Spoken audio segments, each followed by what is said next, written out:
Yeah, not your standard Jess and BJ show. See, with 27 people left, we don't really need the ballroom space anymore, and we're playing across the way in the poker room tomorrow, so we met the captain.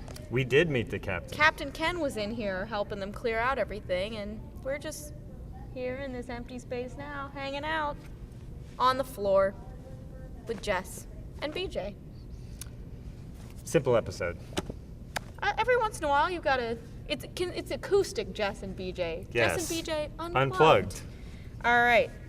Even though it's unplugged, we do still need our iPad for our yes, over-under of the day. Settling up from this morning's bet, which was how many people were going to show up for day 2, since you could sign up until the start of play. The line was set at 8. And there were only 6. There were only 6, Missed bringing by 2. the total field to... 97 players.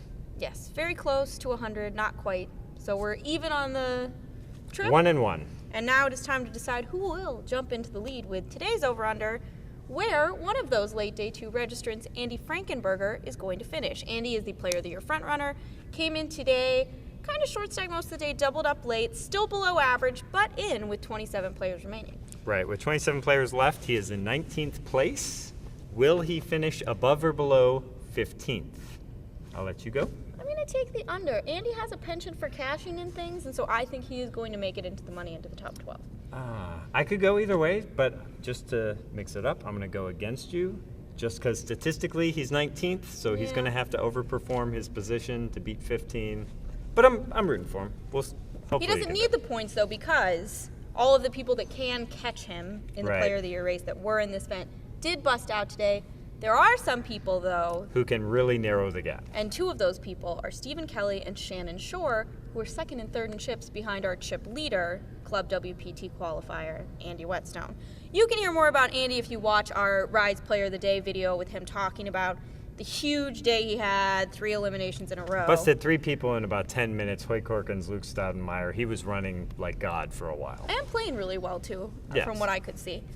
We talked about him, but we haven't talked about Shannon and Steven a lot. Shannon, final table Biloxi, got 4th. Steven's fresh off a runner-up finish in Bay 101. Both of them doing really well here. Do you feel like one of them's going to make the final table? Yeah, definitely. Shannon Shore also finished 11th at Commerce. That's true. Big field event. And I feel like Shannon's running real well right now. He's a top player. I really like Shannon's style. I think he's got an excellent shot at making this final table. All right. We've got some other people, though, that are used to making this final table or are used to making final tables in recent memory. Yes. Chris Bell made this final table last year and finished in 4th, I believe. But he is still in. Yes. Sitting in the middle of the pack, basically, right? Below average, but safe with 50 big blinds. Yeah, and then we also have Eric Seidel, yes. who you can never count out of anything these days. He's in the top 10 in chips. Pretty quiet day at the tables, but gradually chipped up and ended well above average, as did Ali Islami, our day 2 start of day chip leader, who chipped up a little bit, basically maintained over the course of the day to end with around 150,000. Yeah, if you look at it from his perspective, he's kind of on a steady progression toward that final table. You think Ali Islami's making the final table? Not as certain as Shannon, but I think he's got a legit shot. Well, I will let you in on a little secret. Ollie was telling us that he thinks if he can get on one particular table based on the breaking order, that he is calling it right now that he's for sure making this final table. All right, we'll have to put that in the updates if he makes it to that specific table. Well, we don't want to tip him off that that's the table. You have a 1 in 3 shot of guessing which one it is, though, since there are 3 tables left.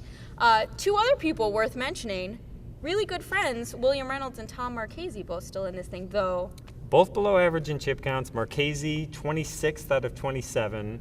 But Reynolds has enough chips to definitely make a move. And Marchese, if he can get a double up or 2, obviously a threat. And we've seen how he can do. And Foxwood's final table, he wouldn't be necessarily in the realm of catching Andy without another final table, but would be his 2nd final table of the season, an impressive feat nonetheless. All right, we kind of have run down through who the people are. We've talked with the chip leader, ClubWP.com, DPT.com qualifier, Andy Whetstone. Subscription-based poker service, $19.95 a month. Got into this thing, now the chip leader with 27 left. In honor of him, question of the day, what is your favorite subscription service? Not recently, but in my life, Time Magazine right after college. You? I'm going with Netflix. I've been watching all the Dick Van Dyke seasons lately. I love having that instant streaming onto the computer. Time Magazine. Do you even still have a subscription to Time Magazine? Well, no. See, now I travel so much with all the tournaments and stuff, the magazines would just pile up at home. But back after college, I didn't follow current events and stuff, and finally decided I needed to know this stuff. Got the subscription, started reading it cover to cover, even if I didn't want to, and that's how I got smart. You weren't smart before? Wait, you're smart now? Yes and yes. But I'm smarter. Wait, you're admitting that you weren't smart at some point in your life? Do we have this on film? No, you said, were you smart before? I said yes. Oh, I thought you said you were. I said you weren't smart before. See, you aren't even smart. You can't even listen. No, there's a difference. I'm just ignoring you by not listening.